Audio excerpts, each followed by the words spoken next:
Every now and then it seems like an indie game comes along that people talk about as if it's the second coming of Christ or something. Games like the Stanley Parable, Gone Home, and more recently Undertale. Now we seem to be getting the same thing with a new indie game called Firewatch, an interesting looking walking simulator set in the Wyoming wilderness. Developed by Campo Santo, it's the game that people all seem to be talking about, so let's put our hiking boots on and dive right into this walking simulator, and see what all the fuss is about, shall we? Now the setting itself isn't entirely unique. I think we've all seen our fair share of first-person games set in the wilderness. But what makes Firewatch unique is the way it tells its story, and make no mistake folks, this is a very story-driven game.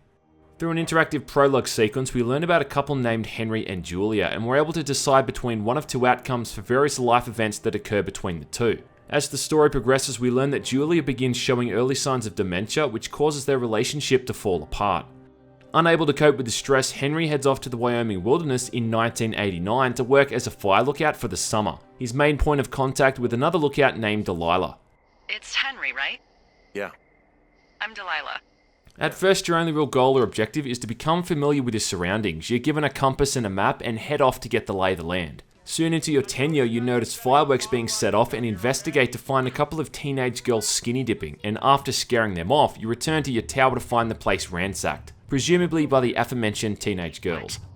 They wrecked the place, threw my typewriter out the window. It's at this point the plot becomes a bit more sinister, and it slowly becomes evident that there's something else going on entirely. The teenage girls are reported missing, and it becomes apparent that someone is following you.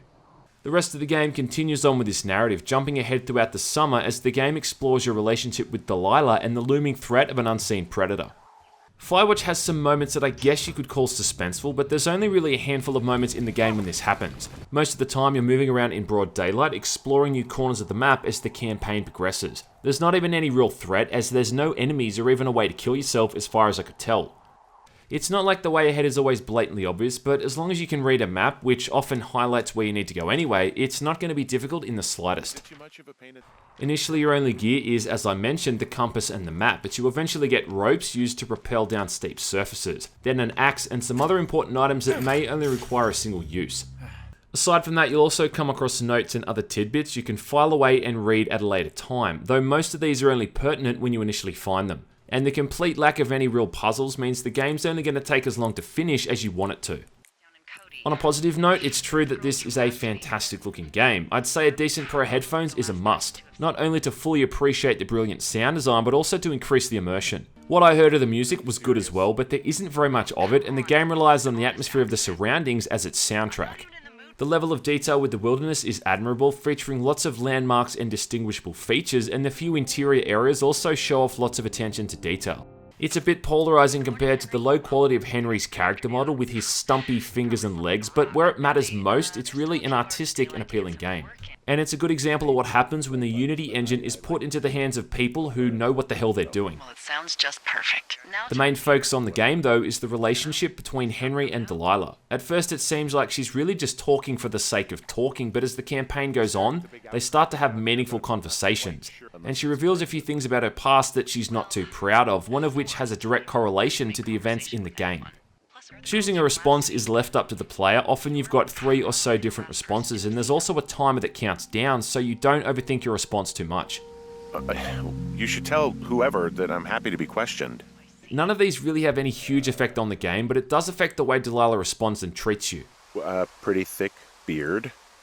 Oh, have you always had a beard? Henry's voiced by Rich Sommer, who most people would probably know from Mad Men, and there's just something about this guy's voice that makes him so likable.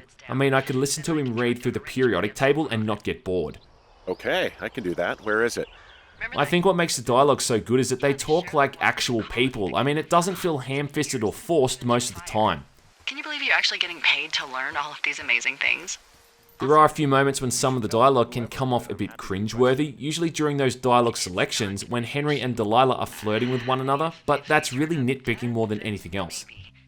Seeing as Firewatch is such a story-driven game, there's not really much else to say about it without giving the whole thing away, but to be honest, there's not really much else to say about it anyway. Here's how most of the game plays out. The day starts, you talk on the radio for a bit, you leave your tower, you do something, then the next day begins. There is a huge map here which, as I said, is detailed, but there's nothing hidden or secret to find, and you're only allowed to go where the level designer allows you to. As the campaign progresses, it starts to make it out like there's something really big going on behind the scenes, but the ultimate truth, as is revealed at the game's climax, is a little bit anticlimactic, and the ending itself is a real letdown. When I saw those end credits roll, I kept hoping something else was going to happen, or there might be some kind of post-credits scene to resolve everything. But alas, Sonny Jim, there wasn't. There wasn't! Can I go fix it?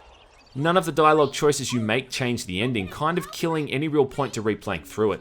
And after you spend 2 or 3 hours it takes to complete the whole thing, I see little reason to go back.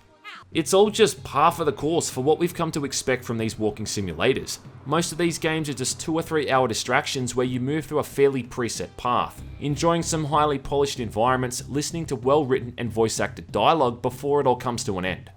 I've got to say I'm a little bit turned off by the price though. I mean, $20 for something that's going to take most gamers no longer than 3 hours to get through seems very steep. Cut that in half though and you've got a good deal. But I am glad that Firewatch doesn't have any sort of PC agenda. It's just a story about a couple of people experiencing some freaky shit out in the woods, and it's really refreshing to play a game that doesn't have a political message or agenda. So if you're a fan of these types of no risk, no challenge games, then you'll be in gaming heaven. But for those of us looking for games with a bit more, gameplay, might want to look somewhere else. No, no, no!